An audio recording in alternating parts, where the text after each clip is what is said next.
အားလုံးပဲမင်္ဂလာပါရှင်ဒီနေ့မှာတော့ accounting firm ဆိုတဲ့ reorder question လေးကိုအတူတူ practice လုပ်ကြည့်ကြမယ်နော်ပထမဦးဆုံးအနေနဲ့ skimming and scanning လုပ်ပြီးမှဒီ question ဟာဘာအကြောင်းကိုပြောထားတာလဲဆိုတာသိအောင်လုပ်ကြမယ်ဆိုတော့ skim and scan လုပ်လိုက်တဲ့အခါမှာ system technology system to accounting firm accounting software ဆိုတော့ဒီစာပိုက်ဒီ accounting software တွေနဲ့ပတ်သက်ပြီးမှ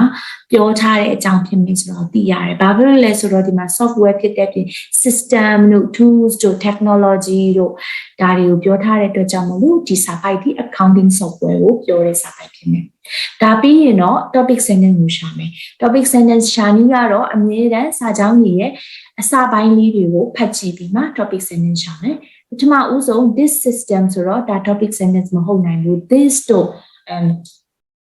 these တို့ he တို့ she တို့ pronoun ကိုသုံးထားတယ်ဆိုရင်ဒါ topic sentence မဖြစ်နိုင်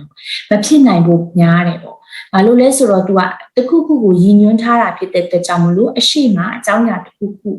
လူတယောက်ယောက်ပေါ့နော် system ဆိုလဲ system တစ်ခုခုပစ္စည်းတစ်ခုခုဒါကိုပြောပြီးတဲ့အခါကျမှပဲပြန်ရည်ညွှန်းလို့ရတာဖြစ်တဲ့အတွက်ကြောင့်မို့ဒါဒီ topic sentence မဟုတ်နိုင်ဘူး the system though is still in trial ဒါလည်းမဖြစ်နိုင်တော့ဘူး though ဆိုတဲ့စာကြောင်းပါတဲ့အတွက်ကြောင့်မလို့ပေါ့နော် though ဆိုတဲ့စကားလုံးပါတဲ့အတွက်ကြောင့်မလို့သူလည်း topic sentence မဖြစ်နိုင်ဘူး these tools ခုနလိုပဲအတူတူပဲ these ဆိုတဲ့ pronoun ပါတယ်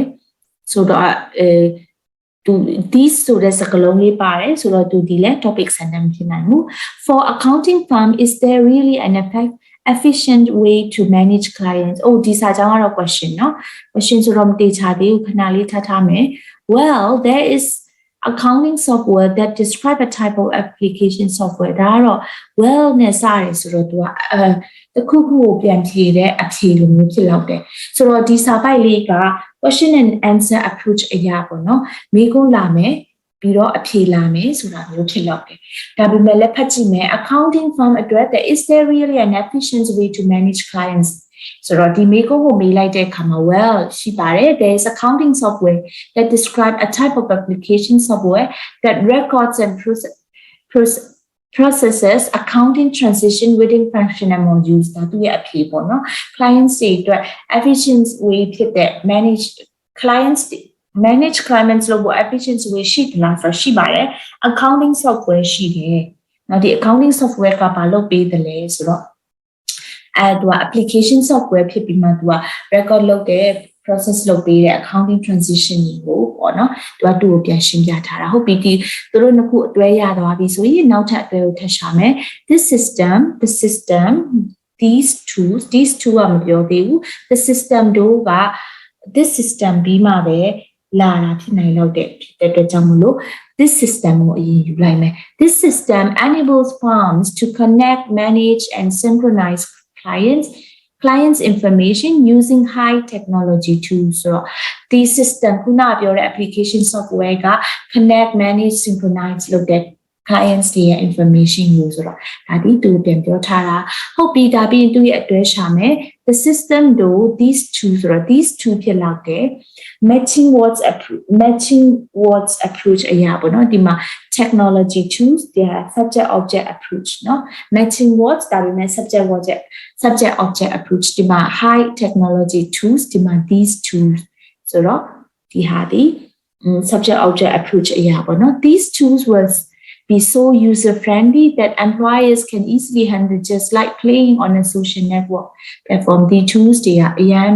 user-friendly ဖြစ်တယ်ပေါ့ဆိုတဲ့အခါကျတော့အကုန်လုံးကဒါလွယ်လွယ်ကူကူနဲ့ social media platform social network platform သုံးတယ်လို့မျိုးပဲ handle လုပ်နိုင်တယ်တဲ့ဆိုတော့ဒီတစ်ကြောင်းဒီနောက်ဆုံးစာကြောင်းဒါပေမဲ့နောက်ဆုံးစာကြောင်းကိုလည်းဖတ်ကြည့်မယ် The system though is still in trial It is expected to be available on the market at the start of 2020 so that the application accounting software accounting application ကိုပြောနေတယ်ဒါပေမဲ့လည်းဒီသူတို့ပြောတဲ့ system တွေဒီအခုချိန်မှာတော့စမ်းသပ်တဲ့အဆင့်မှာပဲရှိသေးတယ်ပေါ့နော်ဈေးကွက်ထဲကိုတော့2020အစပိုင်းမှာရောက်နေဆိုတော့ဟုတ်ပြီဒီမှာမေးခွန်း question answer approach လေးနဲ့ matching words approach လေးတွေ subject object approach လေးတွေတုံးပြီးမှစီထားတဲ့ reorder ဟာမှန်လားမမှန်ဘူးလားဆိုတာကိုကြည့်ကြည့်မယ် Okay အဖြေကတော့အားလုံးမှန်ပါတယ်ဆိုတော့ ဒီဟာလေးကိုဘယ်လိုမျိုးဖြည့်ရှင်းနေဆိုတာကိုအတူတူလိုက်ပြီးမှနားထောင်ကြည့်တဲ့အခါမှာနားလည်နေလို့မျိုးလေးပါတယ်အားလုံးပဲ reorder question တွေကို